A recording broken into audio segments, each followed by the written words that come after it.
Araka ny fanambara teo dia androany ihany koa no nanomboka ny fampelezan-kevitra ho an'ny fividianana solombavam-bahoaka izay ho tanterahana amin'ny 20 ny volana desambra ihany koa ny ambiance raha izay ny andeha ilazana azy teto Antananarivo sy ny manodidina no andeha rahantsika ao anatin'izay fotoana voalohany fanatanterahana ny fampelezan-kevitra solombavam-bahoaka izay. Somary nangingina raha ny fampelezan-kevitra ho an'ny fifidianana solombavam-bahoaka teto Andrenivohitra.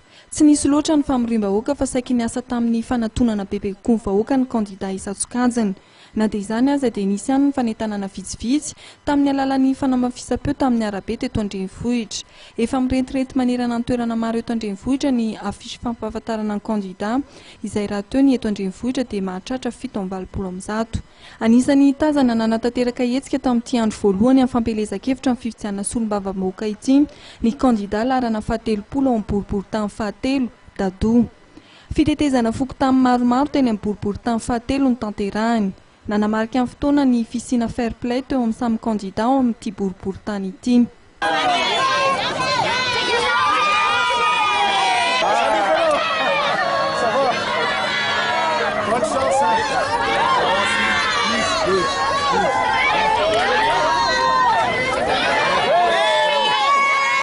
Ho an'ny kandida Ralter Andrenandraina, izay kandida larana faha-5 amin'ny fifidianana solombavam-bahoaka ao amin'ny boriboritany faha-2 dia anisany nanamarika ny andro voalohany amin'ny fampelezan-kevitra ny fivoriana niarahana tamin'ny kandida miaraka amin'ny komity mpanohana azy.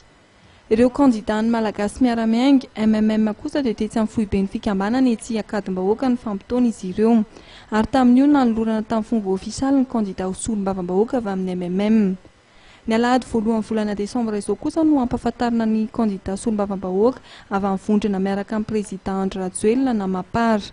Marihana fa kandida 720 no ifaninana hiady ny toerana solombavam-bahoaka izay 12 amin'ny distrika 9 eto Andrenivohitra. Ka mitsinjara toy izao izany, kandida 2 amin'ny 30 ao amin'ny boriboritany voalohany, 7 amin'ny 30 ao amin'ny distrika faha-2, 30 ao amin'ny distrika faha-3 sy faha-9, 9 amin'ny 20 ao amin'ny distrika faha-4, kandida 1 amin'ny 30 kosa ao amin'ny distrika faha-5.